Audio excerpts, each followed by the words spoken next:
Hi everyone, welcome back to Race Report. We're so happy to have you here. This week, we are going to be talking about NASCAR and IndyCar since F1 break is still not quite over. It is technically F1 race week because it's now a Monday, so that's exciting. But if you may have noticed if you're watching this on video, and you will at some point notice if you're listening to this, it is just me and Kaylee today because we're not friends with Julia anymore. Yeah, we've kicked her out. This is a brunettes only podcast, so I'm sorry, Julia. This is the way you find out that you're no longer invited back. Yeah, Oops. we changed all the passwords on our social media.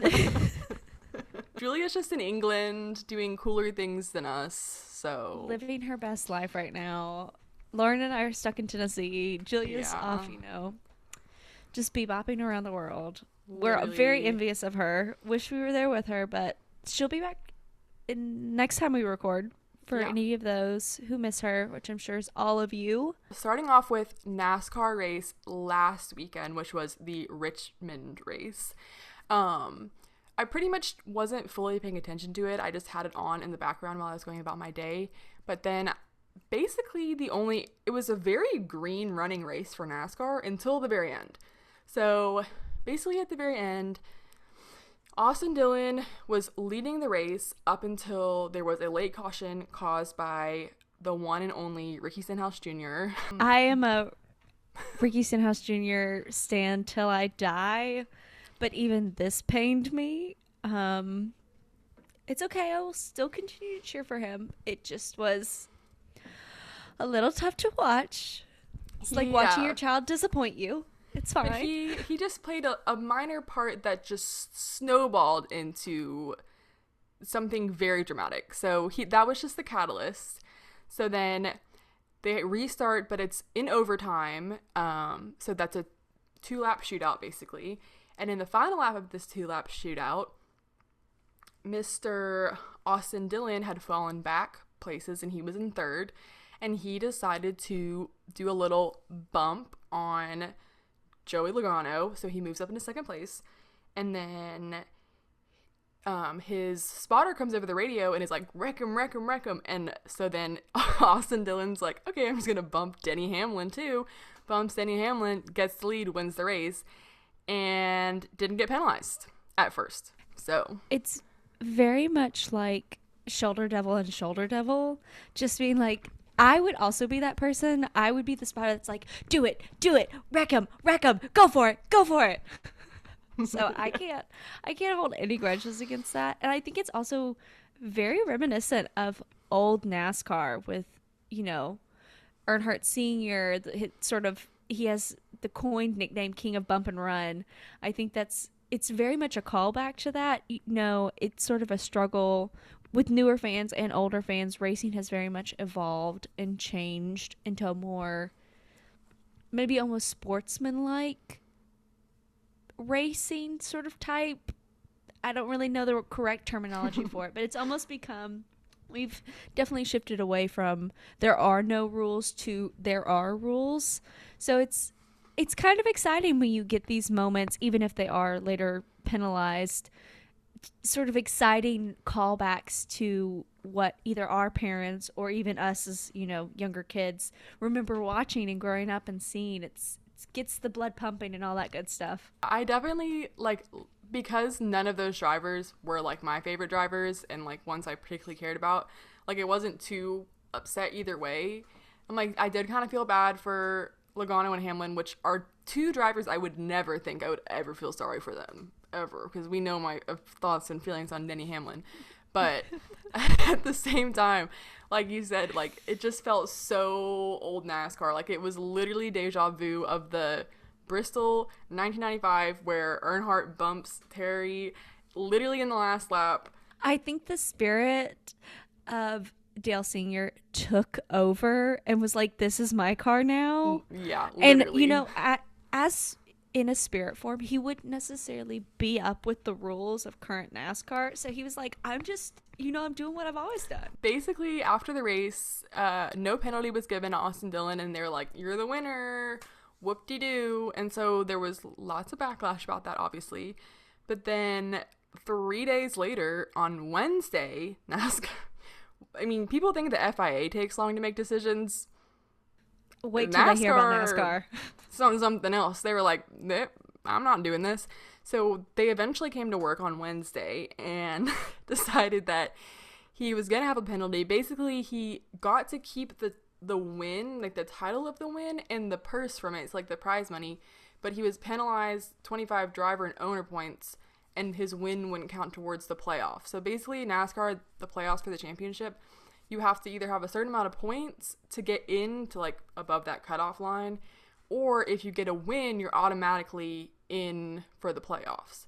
So Austin Dillon was pretty past that cutoff line, and this win, put him in contention, and that was basically all taken away. So, and then his spotter who yelled to wreck him was suspended for the next 3 races for his comments over the radio. Oopsies. Which honestly, I mean, it's all kind of subjective with everyone who, these sort of, rule enforcers, everything is, sort of up to the whims of whoever's judging it. But it just almost seems like this is racing. This is, quote unquote, pinnacle of, motorsports. Well, that's kind of F1, but, for us Americans, NASCAR, it feels almost unfair to sort of take away the essence of racing. Yes, it is unfair, or maybe not unfair, but yes, it is unfortunate for the drivers who are knocked out. But, this is what they signed up for. What did they think that they were going to do? You're going to race, 1 through 30 and stay in that exact order the entire race. Like, the end goal ultimately is to win at any cost. So it especially to have his spotter, Brandon, sidelined for the next 3 races, I understand why they made the decisions, but I don't necessarily agree with what the decisions were. Yeah, I feel like it shouldn't have taken them so long to do the penalty. I was like, okay, if you're going to penalize them, like, can we at least get him on Monday? But also at the same time, I do feel like if they were going to penalize him, it was like a good compromise. Instead of taking the money away, the title of the win away, whatever, like it was like, okay, you just don't get the points because the playoff is what really matters, but you still get the purse from the win, and NASCAR purses are pretty big. And like you still get to like have that win on your record. But I do think that if he had just wrecked Logano, I think that would have been too harsh of a penalty. But then the fact that his spotter was like yelling at him to wreck Denny, and he hits Denny too, I feel like he could have gotten away with the 1 bump and run, but the 2, I was like, okay, now you're really pushing it, buddy. Like, okay, I see why the penalty was there. There was a little bit more drama besides the little hit and runs with Joey Logano. So because obviously it wouldn't be NASCAR without it. Literally. So obviously man was a little bit pissed off, and in pit lane at the end of the race, he started doing burnouts and almost hitting fans and a family. So he, on Wednesday, when they announced the other penalties, was announced that he was fined $50,000. I don't think his actions were okay, but also NASCAR shouldn't have allowed fans or family to be on a hot pit road. So I feel like both of them are in the wrong in this situation. Yeah, so, like, the fine is granted, but like NASCAR shouldn't have let those people be out there in harm's way in the first place. It was definitely sort of an oversight, I feel like, by NASCAR, perpetuated by Logano.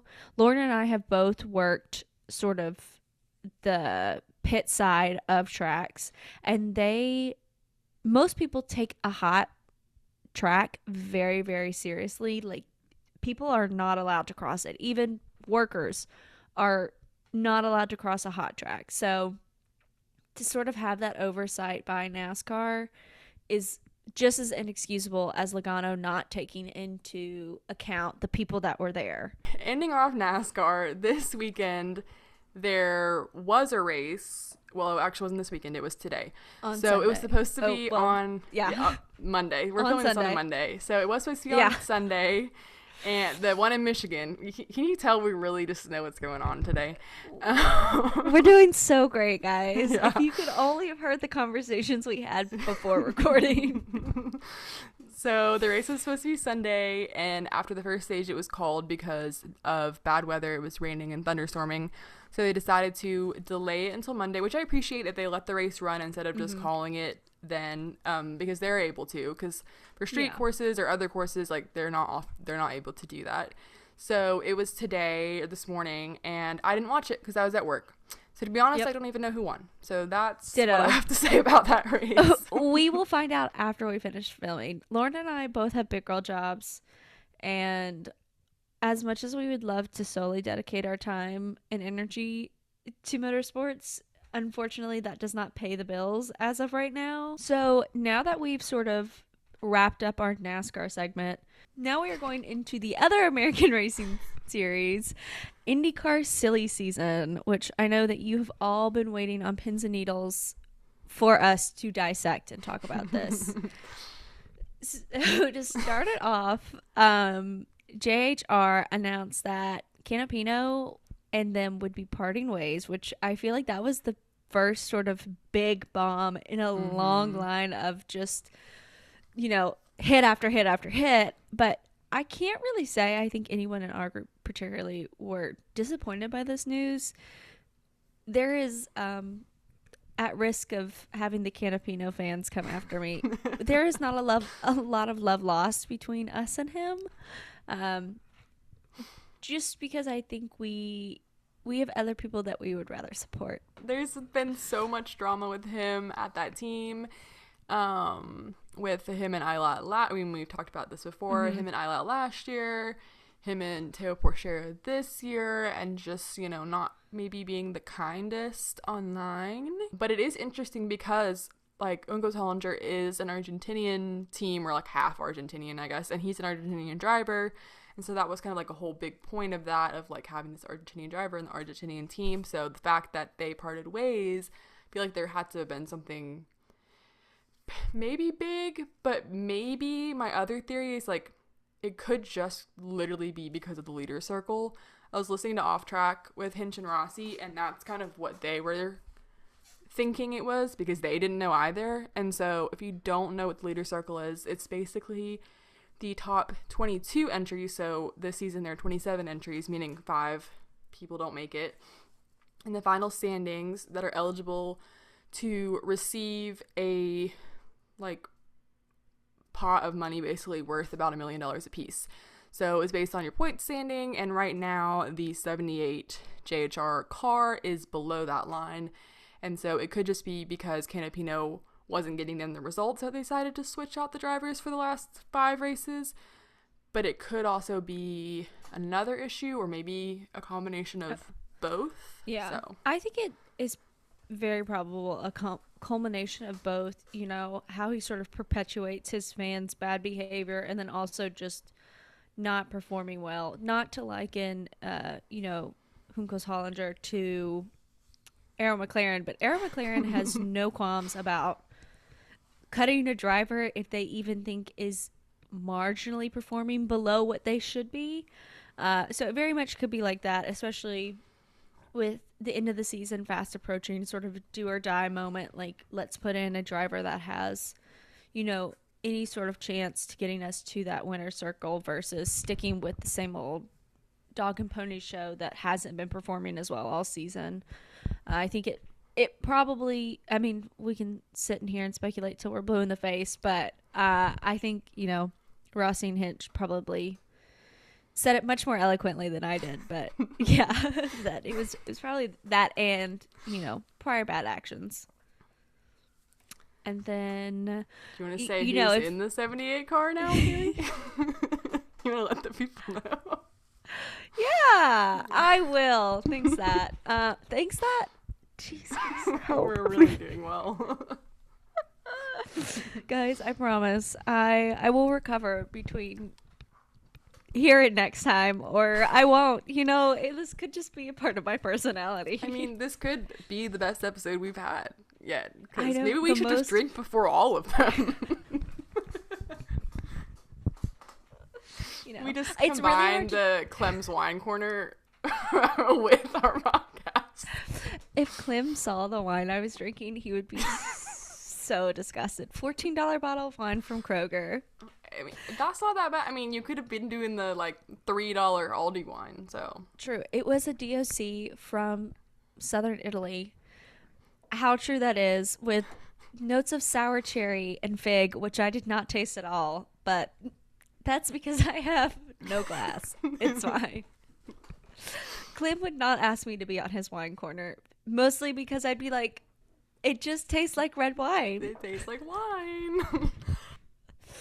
I really wish I could have one of those refined palates where it's like, oh, I get the scent of bitter chocolate squeezed from the cacao nut in the rainforest in the Amazon. Like, that's not me. I'm like, No. okay, it tastes good or it doesn't. So, the person who took over Canapino's spot in the 78 car is, drumroll please, Connor Daly. So, if we are sort of likening Canapino's effective removal to, not making it into the leader circle, I think this kind of calls back to Tom Blomqvist, who was dropped by MSR, there we go, for the exact same reasons. So it's not unheard of for teams to sort of make that decision, especially this late in the season. I don't really know how IndyCar contracts work, but they're definitely not as locked in as F1 because, I mean, this happens. I mean, I feel like at least once a season there's something where it's like, okay, you're not performing, we're not, where we need to be, and for Tom Blomqvist, we know that that's the reason because Helio Castroneves straight up said, like, he, after the wreck in Indy, like, I was worried about us making the winner's circle, so hence why Malukas got that seat. Because Helio Castroneves drove himself for, like, 2 races before they found him, before they put David in the seat. He's like, get out, I'm driving, I'm taking over. That's really the definition of, if you want something done right, you do it yourself. Literally. Like, the man was like, I'm tired of sitting on the sidelines. I'm tired of being on the sidelines. I'm going to just do it myself. That was a very older sister moment. I'm not going to lie. He was like, just move out of the way. I'll take care of it. Yeah. He's like, I'm coming out of retirement for this. He's like, I might have just retired. I'm coming back. Dale Coyne confuses the absolute living daylights out of me because they don't have a permanent driver in either of their cars. So. Which is, I feel like, sort of, there aren't any other teams that don't have at least one permanent driver. Yeah, I think it's just them. Just them? Which is, I guess, unique in an approach. So the number 18 car has mainly been driven by Jack Harvey, but has also been driven by Nolan Siegel, Connor Daly, and Hunter McElroy? I don't know. Hunter. McElroy? We're just gonna call him Hunter M. I'm sorry we butchered your name. Sorry, buddy. And oopsies. And the 51 car has had 6 different drivers this season. Nolan Siegel again, Catherine, our leading lady, Luca, Tristan, and Toby. I'm sorry, I would provide last names, but I'm terrified of butchering them. So bear with me, please. Catherine Legg was announced that she would be in the 51 car for St. Louis, which was last weekend's race, which we love to see that, but unfortunately she had an early incident with Ed Carpenter, leading her to be the first of 8 DNFs in the race. So we'll get into that later, but that was really sad. We were cheering her on. It's always exciting to see, women represented in the sport, and I think she's a great champion. And I'm horrible about listening to podcasts, but Lauren has gotten me on the Off Track podcast, so I really enjoyed listening to her episode. I think that she is a very strong contender in the racing world, and it's encouraging to see her, still competing and holding her own against everyone in the IndyCar race. Disappointing that she was out so, early, but we know that she'll be back. Mm-hmm. I would just love to see her in a better car. No shade to Dale Coyne, but I would love to see her in a, top performing car because I think she is a great racer and a great role model for young girls getting into motorsport. That we have one last silly season announcement. David Malukas announced that he will be signing with a contract to AJ Foyt. starting 2025. So exciting to see him have a more permanent seat now, especially after, the drama of being dropped and picked up and breaking his arm and, Lauren getting him fired. Sorry, buddy. It's been a whole host of issues. So it's definitely exciting to see him sort of get, settled into one. And we talk as much shop off the pod as we do on. So I know that we were definitely sort of questioning, like, why is he not staying at Meyer Shank? Like, why is he moving to another team? Was it more money? Was it, what were the issues behind it that he didn't stay with the team that he is currently performing very well with? Yeah, that was interesting too. Like, I love to see that he's gotten his like permanent seat for next year, and it's a multi-year contract. So we love him, so that's really exciting for him. But I'm like, was it just because he got offered more money, or did he not get offered to stay with Meyer Shank? Because I feel like he's been doing really well there. I mean, he started like P2 this last race and did great until, the incident. And like having Felix Rosenquist as a teammate, I feel like that's a great kind of teammate to mentor you. Like Felix, I feel like just is a really chilled guy. A great dynamic. Yeah, and I feel like just the team overall with like Castroneves is like team boss and stuff. Like I feel like that's a good place to be. But I mean, I'm biased, but I'm not the biggest AJ Foyt racing fan. But we'll see. And it's interesting to see because he didn't announce what car he was going to be in. So we don't know if he's replacing Stingray Robb or Santino Ferrucci. So we still don't know what car he's in. So that's interesting. Also, more to the point is there are people who agree with me and there are people who do not agree with me. Could Rossi potentially be going to, Meyer Shank, and this be the reason why Malukas was not offered a seat because they were, in talks with Rossi to come aboard kind of situation? Yeah, that is very true. And if my main man Rossi does not get a seat announcement soon, I'm gonna throw Lauren hands. will fight everyone. Okay, so I guess we'll actually get into the IndyCar race, the St. Louis IndyCar race, which was highs and lows, and then just more lows. And then it ended on a low note. So I watched it sort of secondhandly. I was preoccupied during actual race time, so Lauren was very kindly keeping our group message abreast of what was going on, and I was like looking at the text messages with like one eye open, like I can't believe this is actually happening. It was hit after hit. All of the drivers that I cheer for were just out at one point, and I was like, glad I didn't watch this firsthand because it would have been a world of disappointment. Yep, it was a lot of pain. I was really excited for the race because we had Scotty Mack on pole, who's like, suddenly found his form with oval races. And we had Malukas P2, which was awesome to see. And I was like, this is going to be a great race. Turned it on. Wasn't a great. Well, at first it was fine. So like Catherine Legg had her incident early on, but then Colton Herta was making big moves. Man's qualified 25th, and like a couple laps in, he was up to 17th. He finished the race in 5th, so he moved up 20 places. So props to him. He was on a mission and he executed said mission. So props to Colton. He had a great race. Penske, I swear they're cheating again. Still, like, how are they that good?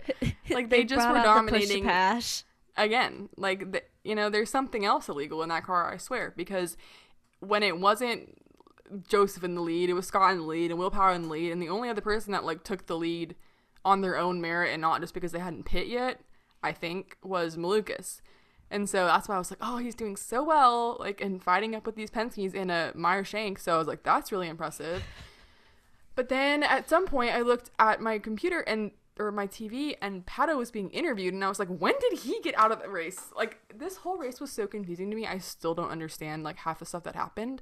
But apparently he had a mechanical issue that I didn't notice happen, and the next thing he's like being interviewed on the side, like, so how do you feel about this? And I was like, oh, Pato's out. That's depressing. Still remember getting so I have my notifications turned on for the IndyCar app, and I still remember like getting a buzz on my watch and being like, oh, what's that from? And picking it up and being number 5 car, Pato Award, out due to mechanical issues. I was like, okay, glad I didn't watch in person. And that was just the beginning.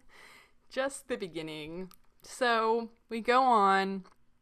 There's a couple other, like, little cautions here and there. But I guess kind of right at the end, well, not right at the end, like near to the end, we have Will Power and Malukas crash. Malukas goes on the inside or the low side to overtake Will Power, and they get into it, sending Malukas up and into the wall and DNFing, but Will Power was able to stay on. I was just gonna say, it like watching replays, it just looked like a little brush up.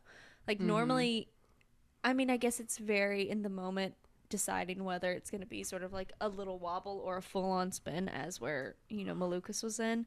But watching it back, I was like, hearing about it, I expected sort of more fanfare to go on about the crash. I was like, oh, they really just sort of like brushed each other, and then Malukas spun out, which is very unfortunate. He had a really strong race up until then, so yeah, disappointing. But he went for it, and no one can sort of.